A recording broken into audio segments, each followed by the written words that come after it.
The dramatic moral climate in which our lives are passed is not other than the climate of matter, but only a passionate experience of the same. Society does not present two separable worlds, one the world of men's bodies, and another less earthly one, that of men's minds. A world of mere minds, a heaven with its legions of invisible and bodiless angels, if conceived at all, exacts no belief from the skeptic. I am as far as possible a skeptic, and a world of that sort does not figure in my philosophy. On the other hand, a world of mindless automata, like the Bethes machine of Descartes, is a violently artificial object, conceived in purely mathematical and mechanical terms, although the terms in which that object is actually perceived are primarily sensuous and dramatic. The object is a body with the motions perceived or expected in that body, but these bodies do more than amuse the eye. Some are noxious or wild beasts, some are members of your own family. They suckle or hit you, and you know them apart by their works before you distinguish them clearly by their aspect. Even the most crudely physical forces wear a dramatic aspect when their action is violent, or for any reason arouses violent emotion. Spirit in us then rises or falls, and the cause is felt to be the action of spirits and gods, mythical beings not added fancifully to physical beings clearly conceived to be physical, but moral energies recognized as the very core and secret of the material facts. That souls exist and that they move bodies is indeed the primary form in which any sensitive soul will conceive the forces of nature. A soul, a dramatic center of action and passion, is utterly unlike what in modern philosophy we call consciousness. The soul causes the body to grow, to assume its ancestral shape, to develop all its ancestral instincts, to wake and to sleep by turns. The soul determines what images shall arise in the mind and what emotions, and at the same time determines the responses that the living body shall make to the world. Consciousness is only an inert light kindled in the soul during these vicissitudes, music, strident or sweet, made by the friction of existence. With this light and music, purified and enlarged, fancy has peopled heaven. But on earth the course of consciousness is helplessly distracted, a miscellany of conventional half-thoughts and evanescent images. The sympathetic intuition of such actual consciousness in another person often comes by imitation or by unison in action. When caught in a common predicament, we involuntarily understand one another. Each feels what everybody else is feeling, and the same thing happens, less voluminously, in ordinary conversation. Such mutual understanding is not in itself dramatic, though the occasion of it may be so. It is neighborly, attentive, playful, as when we understand a child, a comrade, or an author. Spirit is essentially disinterested, even in tracing the fortunes of spirit. But when physical contagion ceases, and this brotherly spell is broken, we remain as profoundly ignorant of the fountains of life in others as in ourselves. The volatile spirit which was ours for a moment is fled we know not where. Hence in consecutive politics or economics, the experts are quite blind, lost in a labyrinth of facts not understood, appalled at the insidious transformation of these avowed motives and ideas by which action was supposed to be guided. Dramatic intuition, on the contrary, springs from the passions, that is to say, from the principles of action. A man may be conscious of his passion, and that he feels strangely agitated and is affected by everything in a strange way. The passion itself is a force, a physical automatism let loose within him, and altogether other and deeper than his consciousness of it. If he attempts to put it into words, or to conceive its proper nature, He is driven to dramatic fictions, in one sense more remote from actual passion than were his articulate feelings or hot words. In the fable, or in a logical trope, he imaginatively draws the outline and traces the movement of that mysterious influence which troubles him, and the truth facing his passion, as he is best able to conceive it, is a dramatic truth. Here all is expectation, partiality, superstition, hyperbole, rage, and enthusiasm. The accuracy possible in prosaic literary psychology is sacrificed to a summary eloquence, yet not without compensation in the direction of truth. Dramatic genius can afford to be unfair to the surface facts, to foreshorten, crowd, and caricature everything. He is not interested in accompaniments, however real in themselves, which it finds irrelevant. He is not interested in justice, he is interested only in great issues, and in the secret tendencies that may be making for the ultimate triumph or defeat of one's own soul. If the facts are to be dramatized, they must not be reproduced. They must be recast selectively on a grand scale and precipitated towards some climax in which the heart is concerned. Yet if they are to be truly dramatic, these relations must not be invented. They must subsist in the realm of truth. Intuition simply comes to disengage them from what is morally irrelevant and to trace the red vein of destiny running through the world. Dramatic intuition, or apt myth, has many forms or stages, from animism to dialectic and wit, from superstition to natural law. These intellectual unities may be true of the world without being parts of it. Every trope discerned in nature, every self-repeating movement, assumes a vital unity in the mind.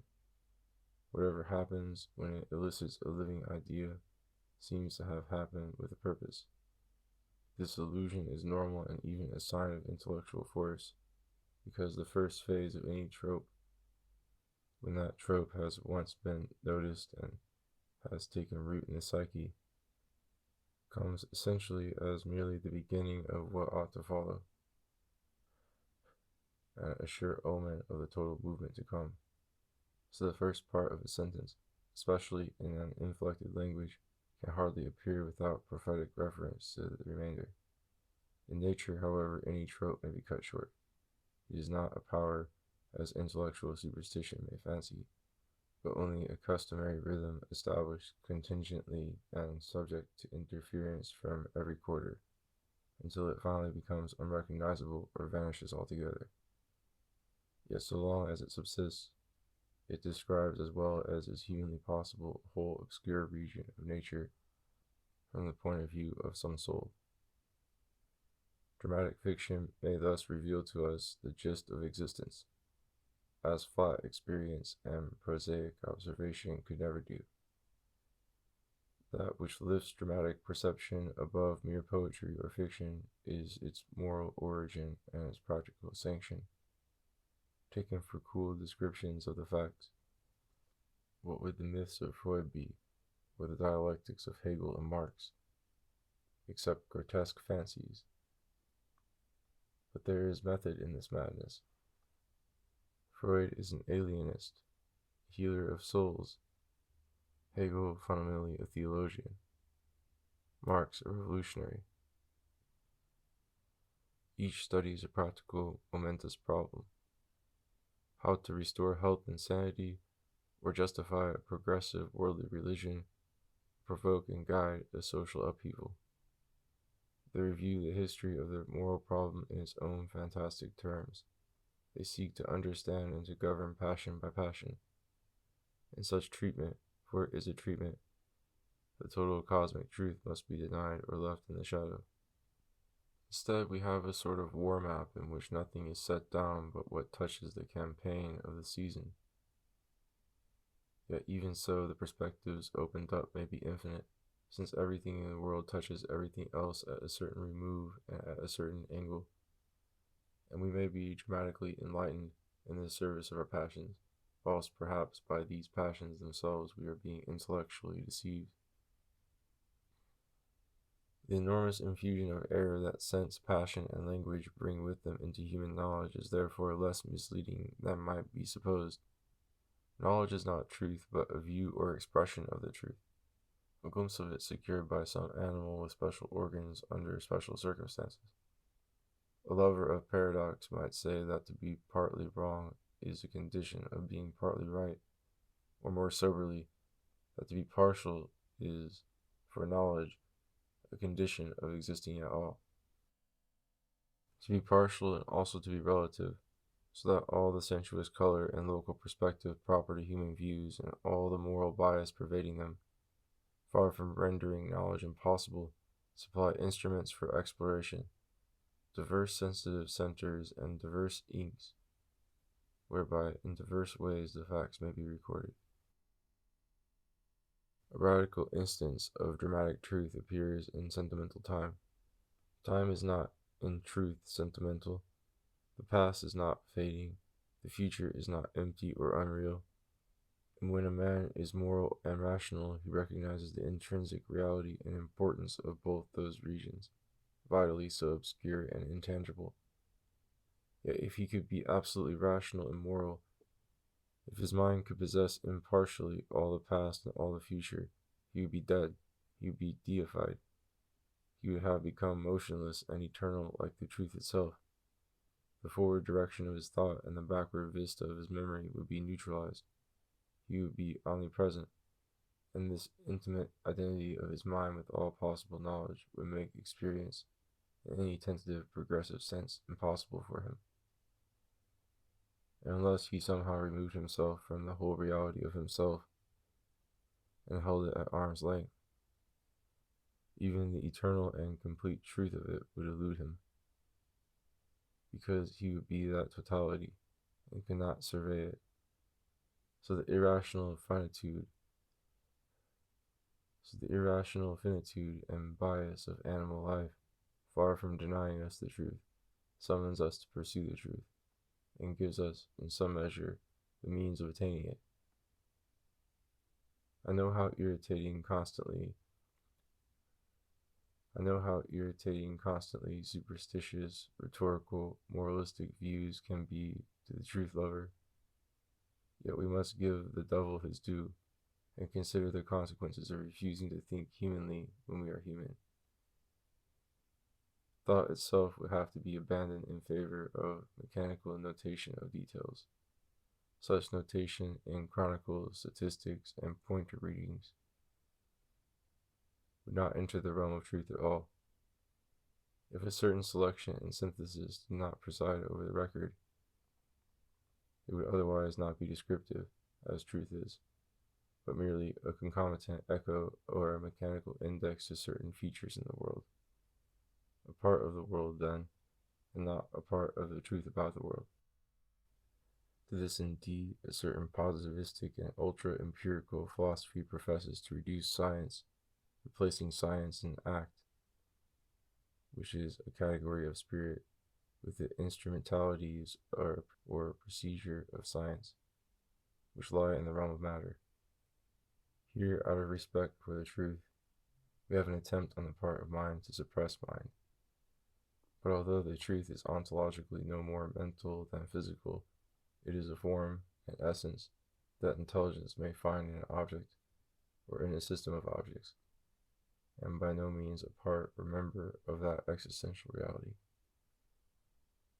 Truth is therefore something that only mind can detach, something, as it were, addressed essentially to mind, although in the order of Genesis it is the being of truth. The fact that facts exemplify essences and have relations that makes it possible and appropriate that animals should develop minds, that is, should become aware not only of their organic processes expressed in blind feeling, but should become aware also of the causes or the objects of those feelings, and discover some part of the truth about them. Truth is therefore not discoverable at all without some vital moral impulse prompting to survey it, and some rhetorical or grammatical faculty synthesizing that survey and holding it up to attention in the form of a recognizable essence. Dramatic myth, however poetical it may be or merely analogous to the facts, in that at least it responds to the facts respectively, has entered the arena of truth. It is more cognitive, more intelligent, and more useful than a mechanical record of those facts without any moral synthesis. I think it very doubtful whether, if religion and poetry should dry up altogether, mankind would be nearer the truth, or whether science would gain anything by correcting its philosophical pretensions. For instance, the pretension to truth, in order to become merely the technology of the mechanical arts. Certainly nothing would be gained intellectually, and if we condemned intelligence, as well as imagination, to ticking like a clock, if not to total silence, we might outrage human nature too deeply and provoke a violent reaction. It is more prudent for the critic of illusion to consider the truth that myth may possess rather than to attempt to escape from myth altogether. Sanity requires spirit to practice a certain duplicity, and continually to correct its necessary language by a no less necessary mental reservation. We live in this human scene as in a theater, where an adult mind never loses itself so completely in the play as to forget that the play is a fiction. And he judges it not for what it pretends to present, but for the stimulus and scope of the presentation. So in the whole verbal, sensuous, and moral medium through which we see the world, we may learn not to see the world falsely, but to see ourselves truly, and the world in its true relation to ourselves. With this proviso, all the humorous and picturesque aspects of experience may be restored to the world with dramatic truth. The near is truly near, when the station of the speaker is tacitly accepted as the point of reference. The good is truly good, the foreign truly foreign, if the absoluteness of the judgment is made relative to the judge. And this judge is no vagrant pure spirit. He is a man, an animal, a fragment of the material world, and he can no more annul or reverse his hereditary nature, in reference to which things are truly foreign or good, than he can annul the external forces playing upon his organism. Thus, in reporting his passionate judgments, as if they were self-justified and obligatory, the dogmatist is unwittingly reporting a truth of natural history, namely, that at that juncture such judgments on his part are normal indexes to the state of the world, and not the least interesting element in it.